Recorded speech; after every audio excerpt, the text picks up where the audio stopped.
A lot's been happening in Iran, and that's what my video today is going to be about. This is another one. This is January 17th, 2020, or 13th. Where I don't claim to be an expert in any of these areas. I'm just giving you the things that stuck out to me, things of interest, things I don't think get enough coverage in the press.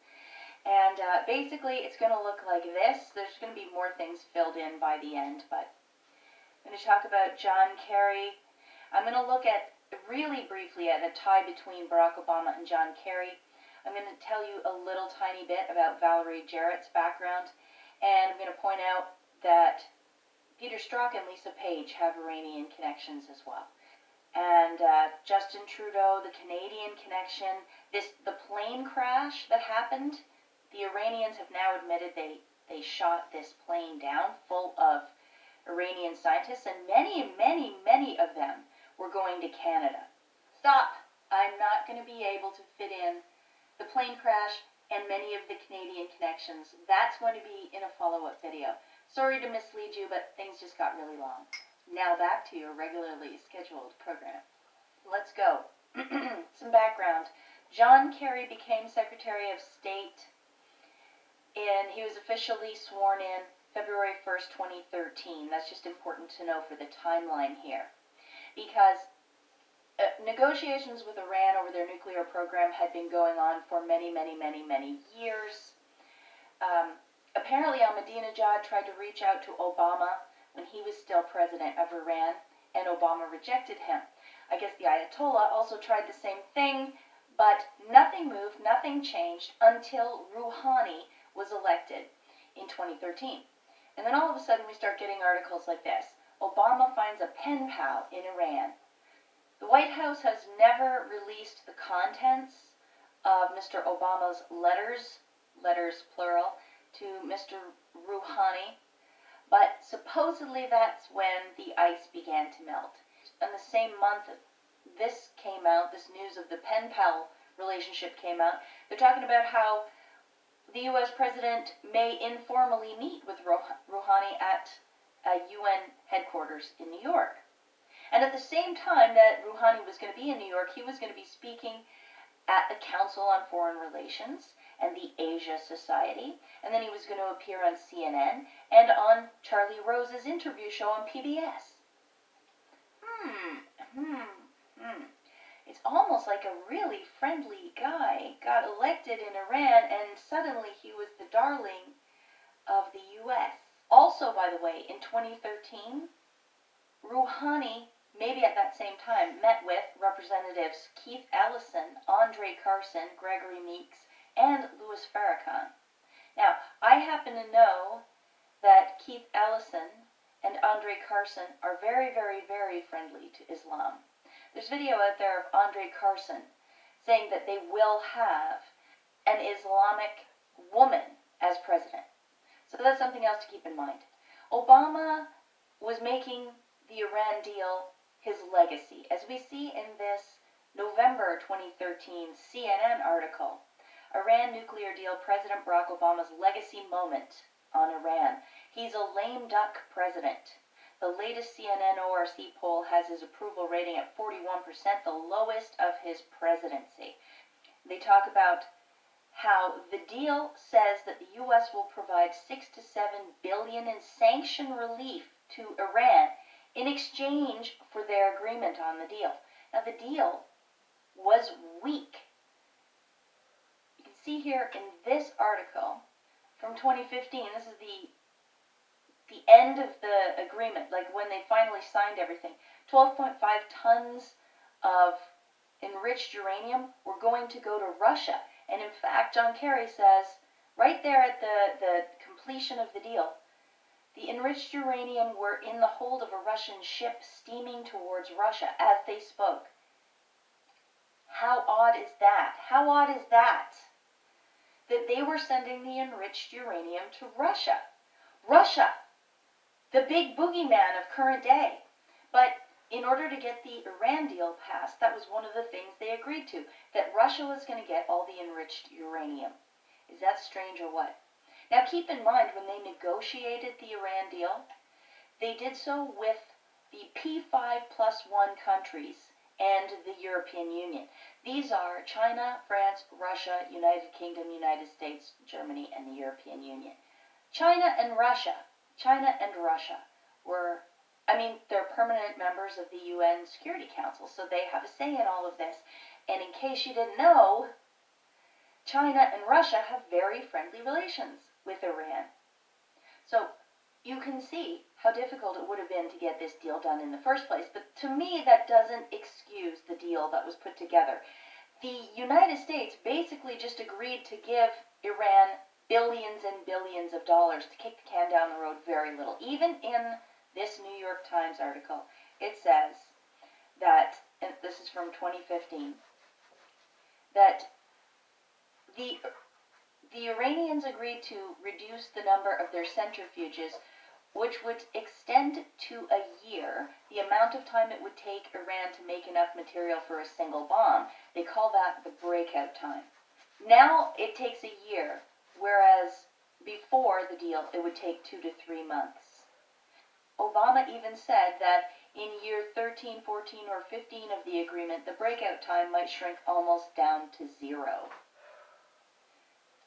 Further in that article, Mr. Obama said, but really, eliminating the capacity for them to make a bomb involves eliminating the presence of knowledge inside Iran. Since that's not realistic, the question is, do we have the kind of inspection regime and safeguards and international consensus whereby it's not worth it for them to do it? And he says we have accomplished that. However, in the same article, it points out that some mysteries remain in the deal.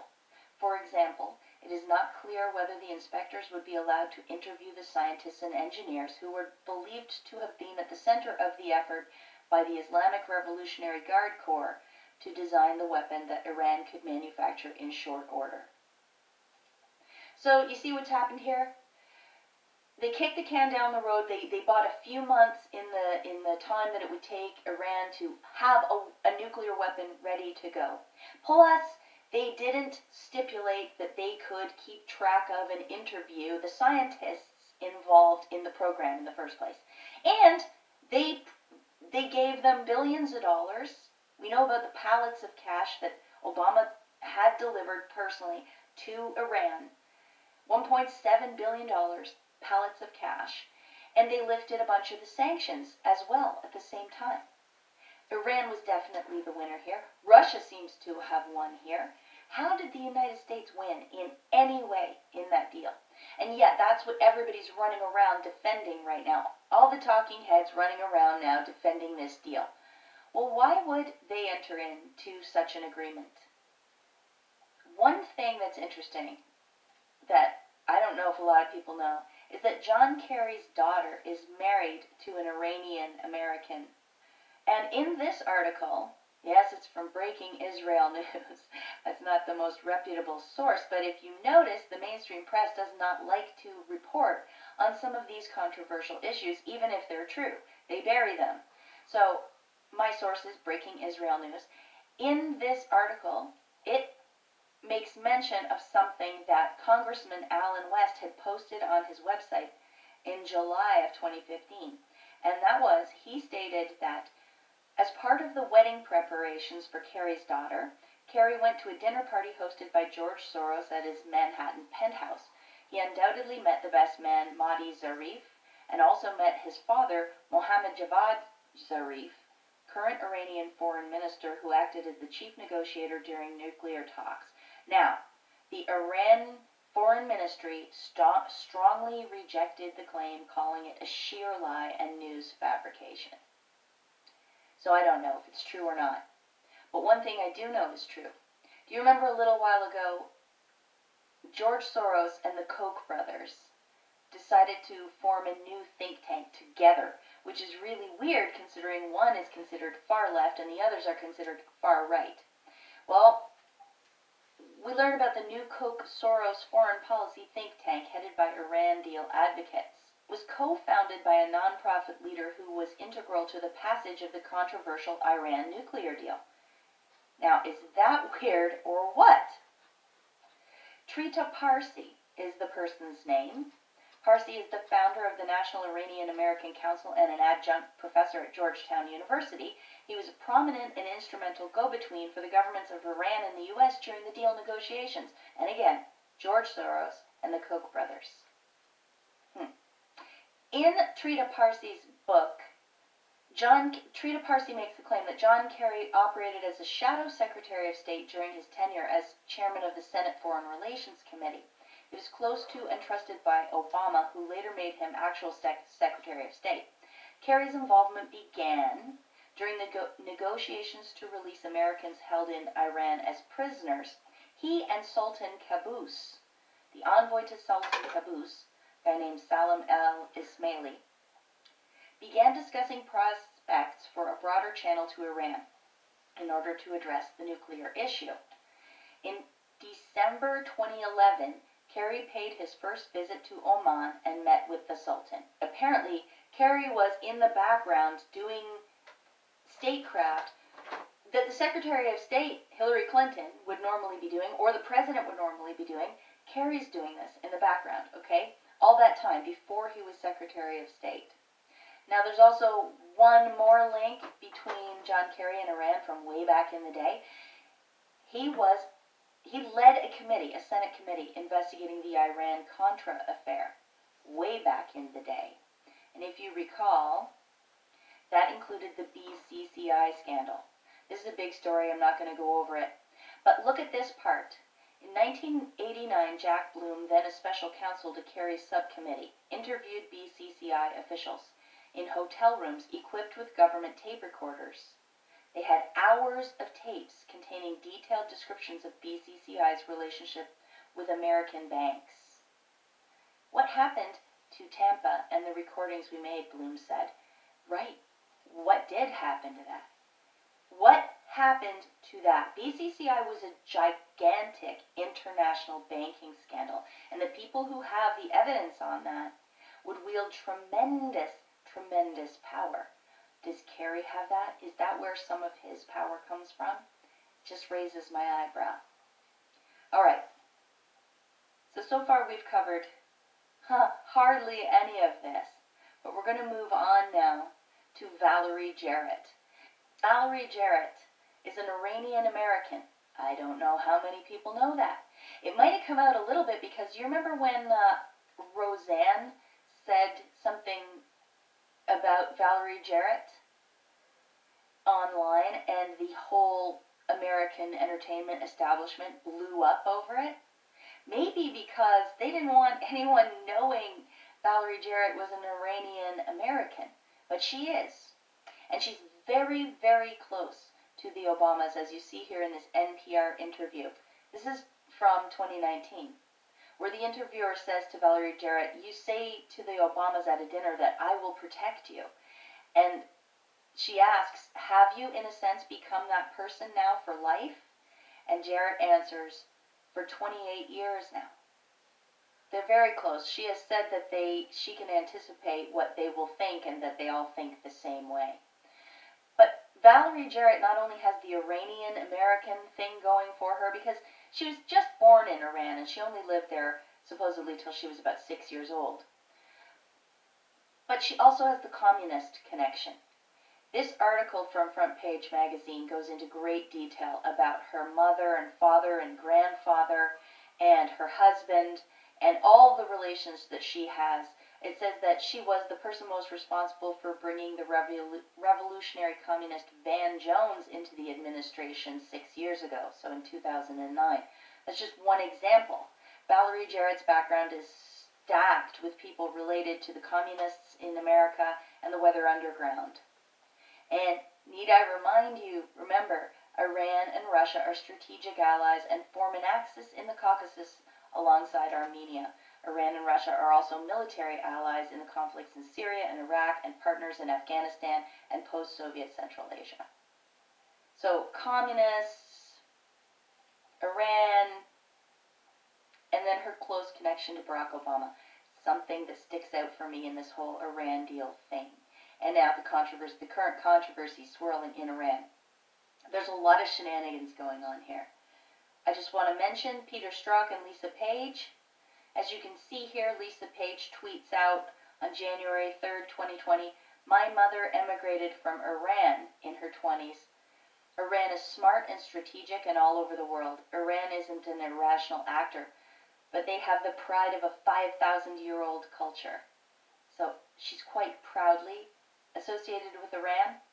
And then Peter Strzok, his father's 21-year military career saw 2 tours in Vietnam, 2 in Saudi Arabia, and 3 in Iran, where Strzok attended elementary school at the American school in Tehran prior to the Iranian Revolution. Peter Strzok and Lisa Page are integral in the Spygate thing. They're the lovers that Trump always teases them about being lovers and exchanging so many text messages.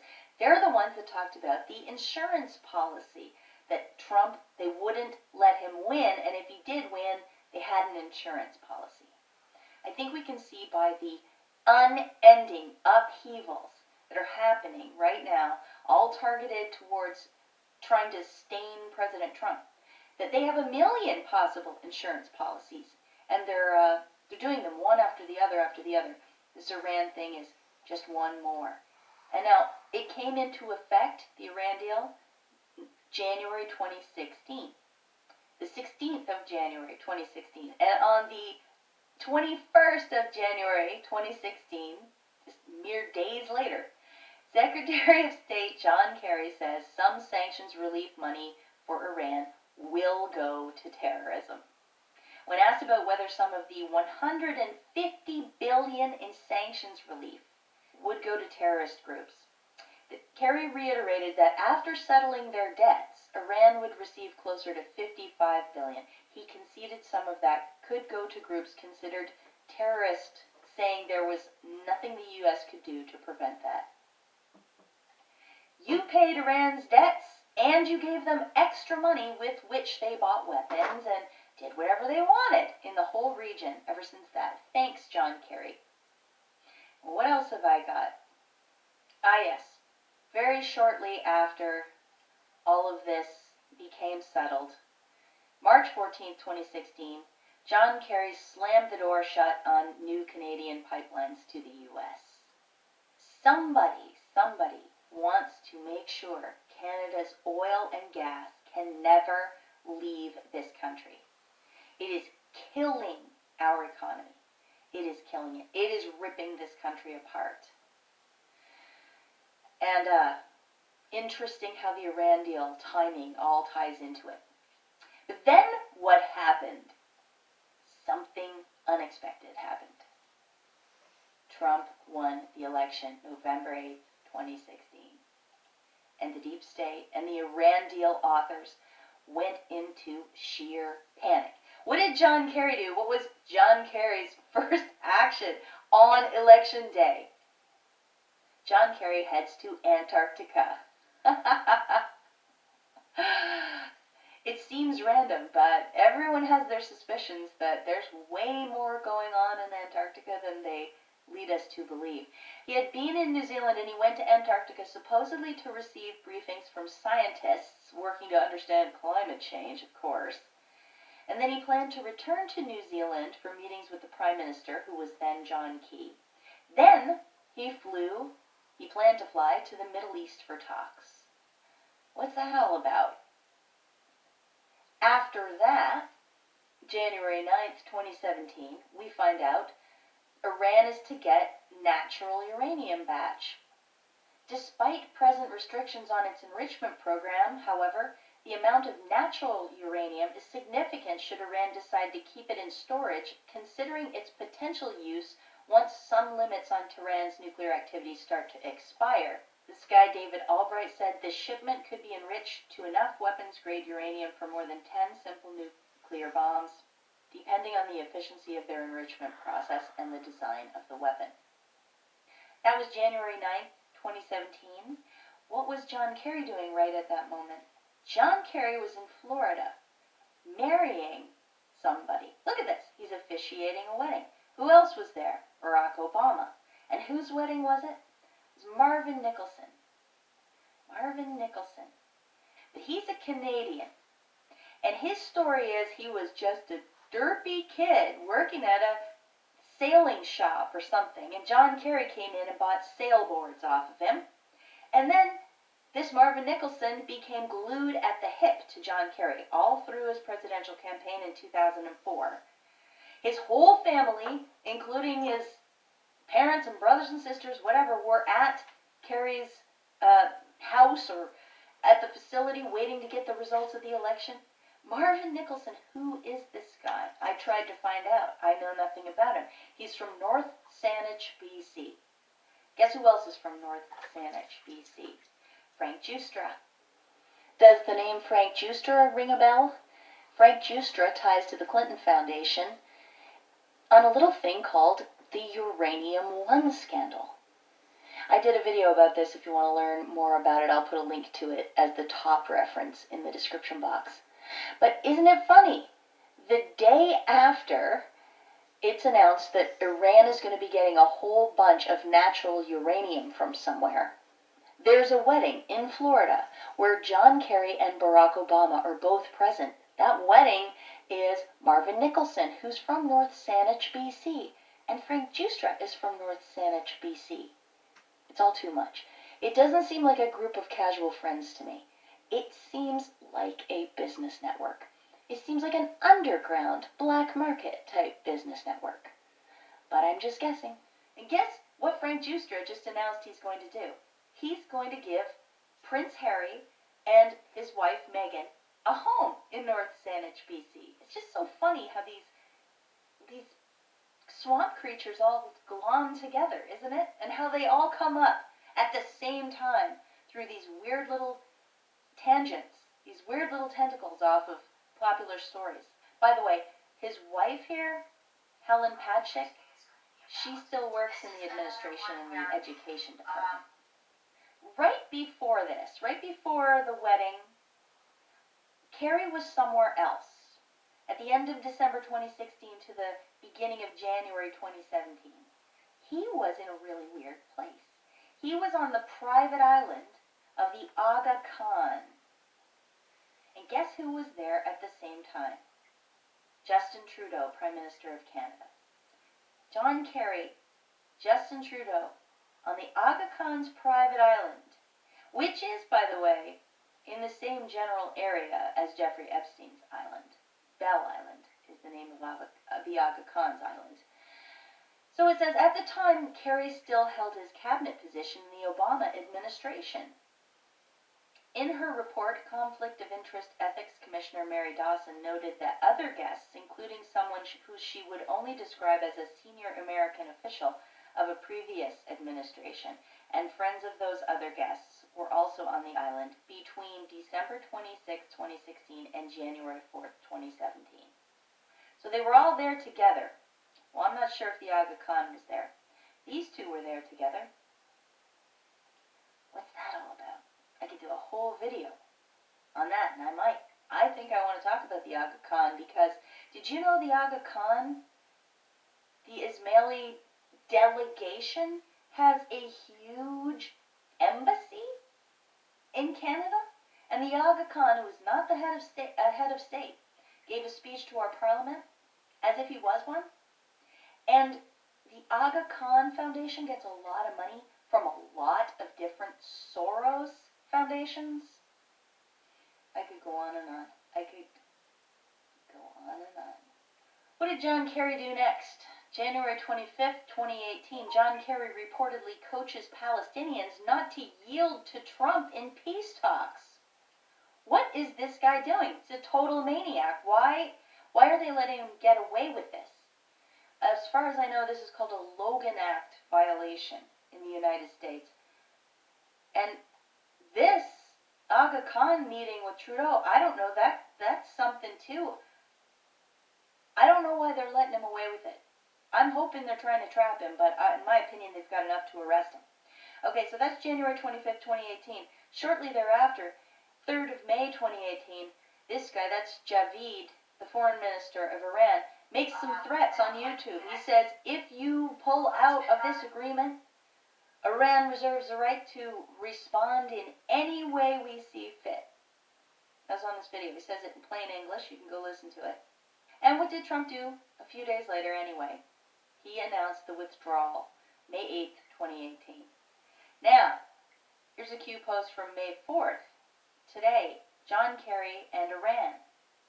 Why are Hussein and John Kerry traveling worldwide and meeting with foreign heads of state? Some are enemies of the U.S. And Hillary Clinton and Bill Clinton are flying under the radar, doing the same, but it's unreported. Why?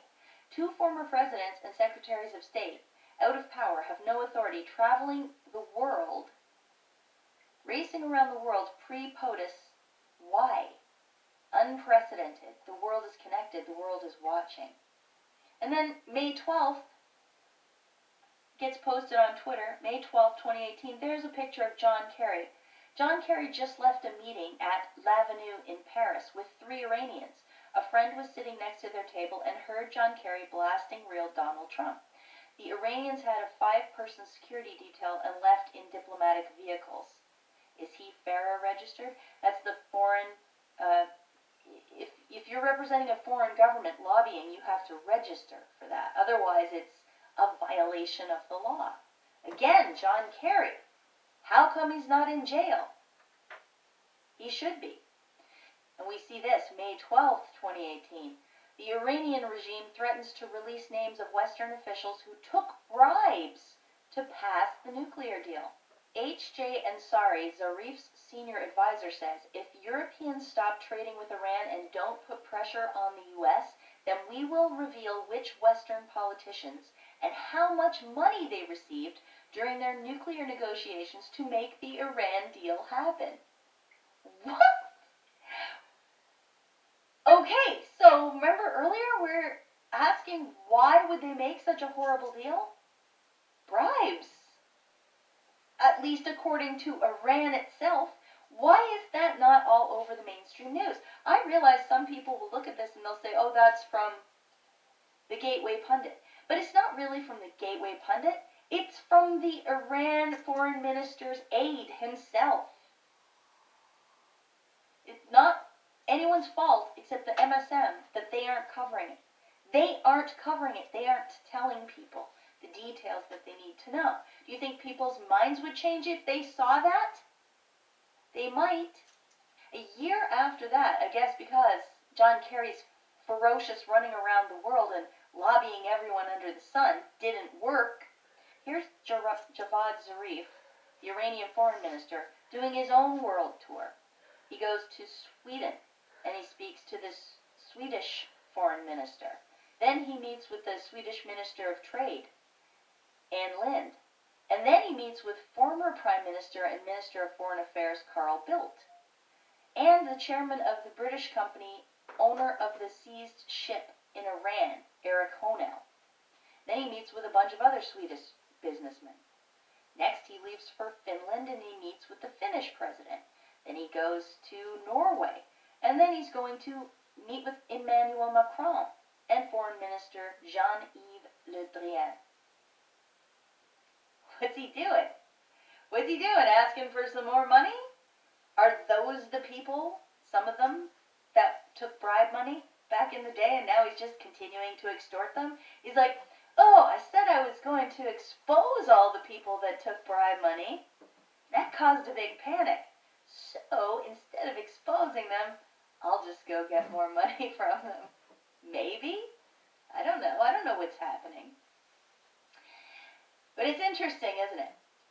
It's interesting to see all of the connections. And this isn't even all of it, because there's all the international partners. Speaking of international partners, there's one tiny little detail left to mention to you guys. Do you remember earlier in this video I said that going all the way back to 2011, before he was even Secretary of State, John Kerry was allegedly working a back channel through Oman with a man called Sultan Qaboos? Well, guess who died this weekend? That's right, there wasn't quite enough drama and intrigue in the Iran Gulf of Hormuz region. But this weekend, at the age of 79, Sultan Qaboos suddenly and unexpectedly died. So there goes another personal relationship that the deep state had built. we'll see how that all shakes out. Now, look, I said I was going to get to the plane crash and Justin Trudeau's involvement, more Canadian people involved in all of this, and I'm going to, but I'm going to have to leave it for the next video. I apologize for it.